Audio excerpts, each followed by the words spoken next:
이 시간 사망 권세 이기시고 승리하신 부활의 주님 앞에, 그리고 또 부활하신 예수님을 마음껏 찬양한 찬양대 가운데 우리 감사의 박수 다시 한 번 더 부탁드리겠습니다.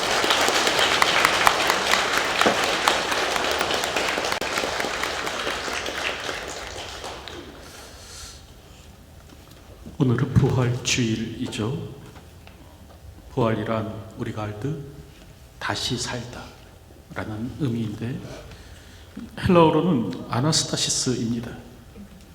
그러니까 위로 또 다시를 뜻하는 이 아나라는 말과 세우다, 서다를 뜻하는 히스데메의 합성어인데, 이제 다시 세우다, 다시 서다라는 그런 뜻을 가지고 있습니다.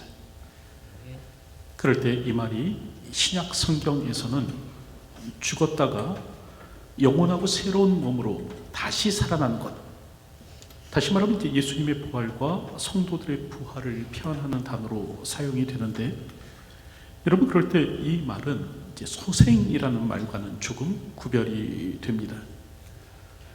여러분 성경을 보면 죽었다가 다시 살아나는 그런 기적에 관한 말씀들이 나오죠. 모두 7명의 사람이 그러했는데, 사르밧 과부의 아들, 수넴 여인의 아들, 회당장 야이로의 딸, 나인성 과부의 아들, 베다니의 나사로, 또 도르가라 불렸던 다비다, 그리고 유두고가 그랬습니다. 이들 모두는 죽었다가 살아난 인물로 기록되는데, 이제 그때 몇 가지 특징이 있습니다. 첫째는 자기 힘으로 살아난 것이 아니었습니다. 사르밧 과부의 아들은 엘리야에 의해서, 또 수넴 여인의 아들은 엘리사에 의해서, 또 회당장 야이로의 딸 나인성 과부의 아들 베다니의 나사로는 예수님에 의해서, 그리고 이제 다비다는 베드로, 유도고는 바울에 의해서 살아났습니다. 이들 모두는 죽음 가운데 살아났지만 자신의 힘으로 살아난 것이 아니라 하나님의 사람을 통해 하나님의 능력으로 살아났습니다. 그럴 때 둘째로요, 죽기 전 그대로의 모습으로 살아났습니다. 회당장 야이로의 딸은 죽을 당시 그대로의 모습, 12살 소녀의 모습으로 되살아났고, 또 베다니의 나사로도 마찬가지입니다. 죽은 모습 그대로 살아났습니다. 저들이 살아났을 때 이전과 다른 모습으로 변화된 것이 아닙니다. 죽기 전 그대로의 모습으로 살아났습니다. 셋째, 그럴 때 일정 시간이 지난 후 이들은 다시 죽었습니다. 이렇게 살아난 이들이 이후에 죽지 않았는가? 그렇지는 않고요. 이들이 비록 죽음 가운데 살아났지만 몇 년 혹은 몇십 년 후에 다시 죽게 되었습니다. 엄밀히 말하면 이들은 두 번 죽은 자가 된 것이죠. 그럴 때 이러한 특징은 사실은 성경이 말씀하는 부활과는 조금 다릅니다. 성경이 말씀하는 부활은 어떠한가? 먼저 첫째로요, 여러분 우리가 부활하면 다시 죽지 않습니다. 부활하면 우리는 예수 그리스도와 같이 죽음의 굴레에서 자유케 됩니다. 영원히 죽지 않는 존재가 되는 것이죠. 더불어 둘째로, 부활할 때 우리는 이전 몸으로 되돌아가는 것이 아닙니다. 부활해도 여전히 병들고 약한 몸으로 살게 될 것인가? 그렇지 않고요.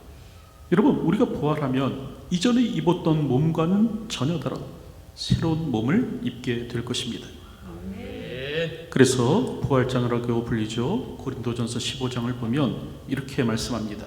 42절부터 44절을 보면, 죽은 자의 부활도 그와 같으니 썩을 것으로 심고 썩지 아니할 것으로 다시 살아나며, 욕된 것으로 심고 영광스러운 것으로 다시 살아나며, 약한 것으로 심고 강한 것으로 다시 살아나며, 육신의 몸으로 심고 신령한 몸으로 다시 살아나느니, 육신의 몸이 있은즉 또 영의 몸도 있느니라.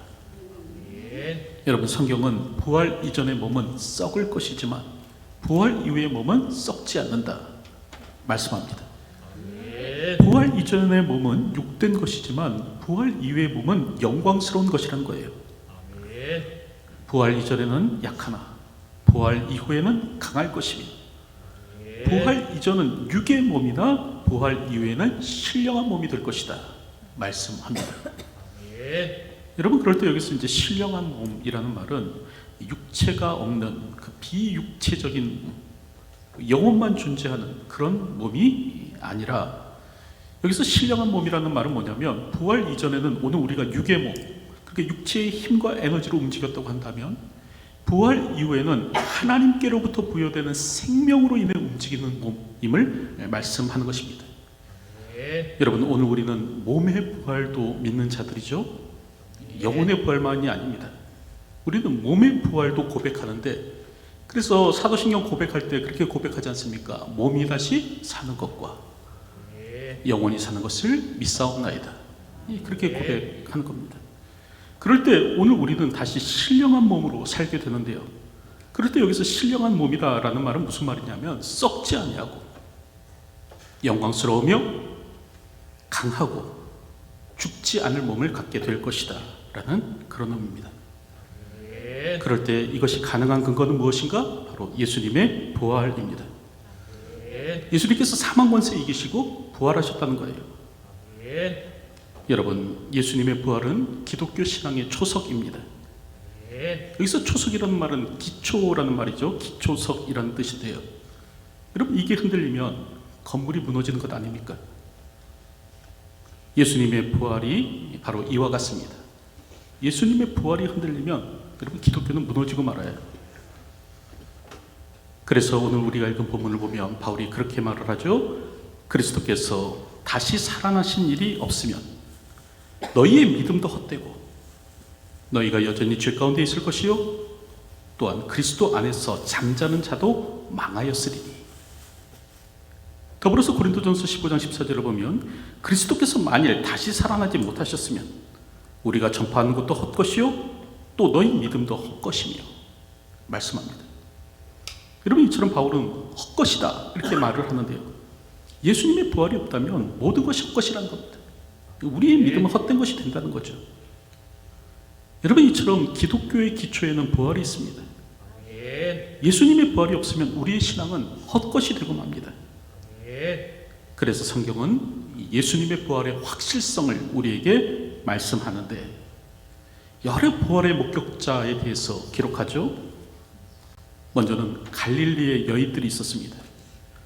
누가복음 24장 10절을 보면 이 여자들은 막달라 마리아와 요한나와 야고보의 모친 마리아라. 또 그들과 함께한 다른 여자들도 이것을 사도들에게 알리니라 말씀하는데, 부활절 아침 저들이 예수님의 무덤을 찾은 겁니다. 그랬더니 빈 무덤과 천사들만 있더라라는 거죠. 천사들로부터 예수님의 부활의 소식을 듣고 저들은 제자들에게 달려가는 도중에 부활하신 예수님을 만났습니다. 그리고 또 성경을 보면 베드로가 이 부활절 아침 주님을 만났는데, 누가복음 24장 24절을 보면 말하기를 주께서 과연 살아나시고 시몬에게 보이셨다 하는지라 그렇게 말씀합니다. 여러분, 여기서 시몬은 베드로를 말하죠. 그 베드로의 본명이 바로 시몬입니다.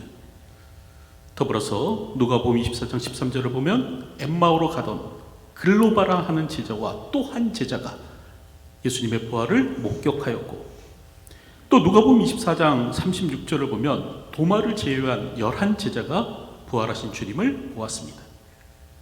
그리고 요한복음 20장 27절을 보면 그 부활하신 주님께서 이제 또 도마에게 나타나셔서 손과 옆구리를 친히 보여주셨죠. 그리고 이후에 500여 형제와 예수님의 동생 야고보와 또 다메섹으로 가던 바울에게도 보이셨는데, 그래서 고린도전서 15장 3절을 보면 이렇게 말씀합니다. 성경대로 그리스도께서 우리 죄를 위하여 죽으시고 장사 지낸 바 되었다가 성경대로 사흘 만에 다시 살아나사 게바에게 보이시고 후에 12제자에게와 후에 500여 형제에게 일시에 보이셨나니, 그 중에 지금까지 대다수는 살아있고 어떤 사람은 잠들었으며 후에 야고보에게 보이셨으며 그 후에 모든 사도에게와 나중에 만삭되지 못하여 난 자 같은 내게도 보이셨느니라. 여러분, 이처럼 성경은 예수님의 부활의 목격자들에 대해서 말씀하며 이것을 통해서 예수님의 부활의 확실성을 말씀해주고 있습니다. 여러분, 그러면서 성경은 우리에게 또한 말씀하죠. 바로 이 예수님처럼 우리도 부활할 것임을 말씀합니다. 예수님의 부활이 나의 부활로 이어질 것이다 말씀하는 것이죠. 여러분, 잠자는 자들의 천년마가 되신 예수님께서 부활하신 것처럼 오늘 우리도 마지막 날에, 다시 말하면 예수님께서 다시 오실 그날에 부활할 것임을 성경은 우리에게 말씀해 주고 있습니다. 오늘 우리가 부활이요 생명 되신 예수님을 믿는다면 우리는 예수님처럼 부활에 동참하게 될 것입니다. 오늘 우리의 생명 되신 그리고 부활이신 예수님에 대한 믿음이 있다면 오늘 우리는 사망 권세 이기시고 승리하신 그 주님의 부활에 동참하게 되는 것이죠. 그래서 요한복음 11장 25절 26절을 보면 나는 부활이요 생명이니 나를 믿는 자는 죽어도 살겠고 무릇 살아서 나를 믿는 자는 영원히 죽지 아니하리니 이것을 내가 믿느냐 말씀하시죠. 부활이요 생명 되신 예수님을 믿는다면 오늘 우리 역시도 그 주님의 부활에 동참할 것이다 라는 겁니다. 그리고 그렇게 될 때 오늘 우리는 세상이 감당치 못하는 자가 됩니다. 여러분, 히브리서 11장 35절을 보면 여자들은 자기의 죽은 자들을 부활로 받아들이기도 하며 또 어떤 이들은 더 좋은 부활을 얻고자 하여 심한 고문을 받되 구차히 풀려나기를 원하지 아니하였으며 말씀하는데, 신앙의 박해가 있은 겁니다. 죽이고 고문한 일이 생긴 겁니다. 그럼에도 우리 신앙의 선배들은 구차히 풀려나기를 원치 아니하였는데 이 까닭이 무엇일까? 더 좋은 부활을 얻고자 하여, 그렇게 말씀합니다. 더 좋은 부활을 얻고자 하여, 이 땅에서의 생명이 아니라 더 영광스러운 그 부활의 생명과 소망 가운데 그 부활에 참여하기 위하여 이 땅에서의 목숨은 구차히 구걸하지 않았다라는 것이죠. 여러분, 그럴 때 히브리서 11장 38절을 보면 이런 사람은 세상이 감당하지 못하느니라 그렇게 말씀합니다. 여러분, 조롱과 채찍, 결박과 투고, 돌로 치는 것, 톱으로 켜는 것, 죽임을 당하는 것, 양과 염소의 가죽을 입고 유리하는 것, 궁핍과 환난과 박해가 있을지라도 부활에 대한 소망 가운데서 구차히 풀려나기를 원치 아니하였을 때 여러분, 저들은 세상이 감당하지 못한 사람이 되었다라는 겁니다. 여러분, 이처럼 우리가 세상이 감당치 못할 그리스도인이 되는 그 능력은 어디에서 나오는가? 바로 부활에 대한 믿음에서 나옵니다. 여러분, 오늘 우리에게 부활에 대한 확신과 믿음이 있다면요, 우리는 세상이 어떻게 해볼 수 없는 그런 자가 될 것입니다. 검투사의 칼도요, 사자의 팔톱도요, 오늘 우리를 변절치 못하게 만들 것입니다. 오늘도 이런 부활 신앙 가운데서 살아가는 저와 여러분들이 되었으면 합니다. 이제 말씀을 맺으려고 하는데, 여러분, 부활은 우리가 믿는 기독교 신앙의 핵심과 뿌리입니다. 뿌리가 없는 나무가 죽은 것처럼 부활 없는 기독교는 가짜입니다. 2000년 기독교 역사 속에서 수많은 그리스도인들이 부활 때문에 아낌없이 목숨을 버렸습니다. 이처럼 부활은요, 오늘 우리의 능력이고요, 부활은 우리의 소망입니다. 부활이 없으면 우리의 구원도 없습니다. 부활이 없으면 우리의 중생도 없고 의롭다 하심도 없고 거룩을 구현할 능력도 사라질 것입니다. 오늘도 확고부동한 부활 신앙 가운데서 살아가시기 바랍니다. 예수님의 부활이 나의 부활로 이어질 것을 믿고 고백하십시오.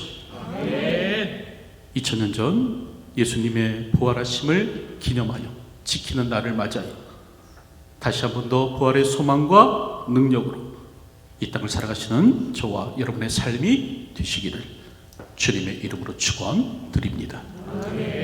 기도하겠습니다. 사망 권세에 이기시고 승리하신 주님을 찬양합니다. 오늘도 십자가에서 부활하신 주님의 능력을 찬양합니다.